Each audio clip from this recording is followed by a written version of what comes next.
रूस और यूक्रेन के बीच जारी जंग तेज होती जा रही है। आपको याद होगा कि रूस ने यूक्रेन की राजधानी कीव पर एक बार फिर से ड्रोन हमला शुरू कर दिया है। इससे पहले याद हो आपको कि यूक्रेन की ही सेना की ओर से भी रूस पे एक बड़ा ड्रोन अटैक किया गया था और ये हमला कोई छोटा मोटा हमला नहीं था। इस हमले की तुलना 9/11 हमले से की जा रही थी, क्योंकि रूस के सेरातेव में एक इमारत से ड्रोन टकराया और उसके बाद जो तस्वीर सामने आई वो तस्वीर बिल्कुल 9/11 से मिलती हुई नजर आ रही थी। वीडियो सोशल मीडिया पर खूब वायरल हुआ, चर्चाएं भी खूब हुई, लेकिन बारी अब रूस की थी। रूस ने बदला लेना शुरू किया।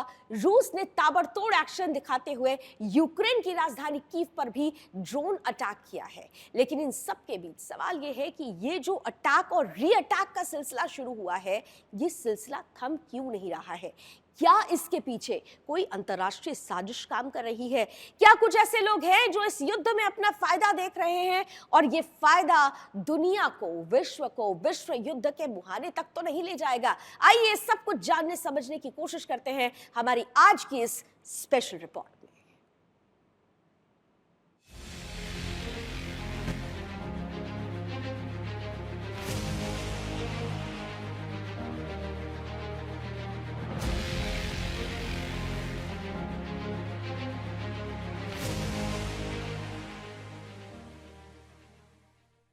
रूस और यूक्रेन के बीच लंबे समय से चले आ रहे संघर्ष ने हाल के दिनों में एक बार फिर से तेजी पकड़ ली है।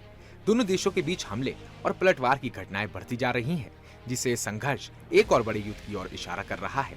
ये तनाव उस समय और बढ़ गया जब यूक्रेन ने रूस पर ड्रोन हमला किया, जिसकी तुलना दुनिया ने 9/11 के आतंकवादी हमलों से की। इसके जवाब में रूस भी कहां शांत बैठने वाला था। रूस की ओर से आक्रामकता से जवाबी कार्रवाई की गई।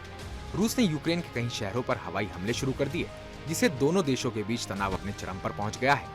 इससे पहले भारतीय प्रधानमंत्री नरेंद्र मोदी की यूक्रेन यात्रा ने अंतर्राष्ट्रीय राजनीति में हलचल मचा दी थी।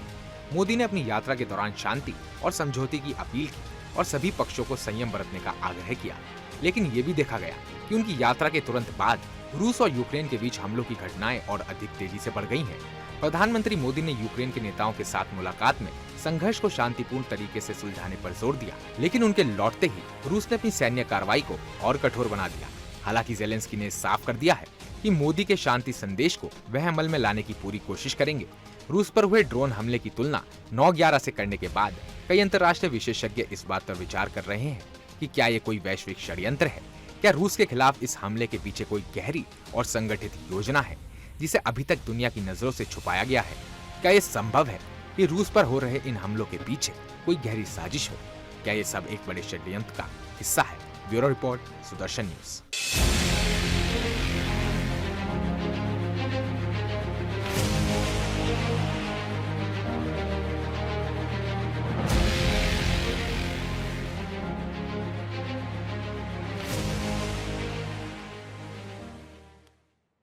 तो 200 मिसाइलों से अटैक किया गया। ड्रोन अटैक लगातार जारी है। रूस और यूक्रेन एक दूसरे पर एक्शन रिएक्शन दे रहे हैं, लेकिन इन सब के बीच चर्चा आज वहीं की वहीं बनी हुई है कि आखिर ये युद्ध रुक क्यों नहीं रहा है?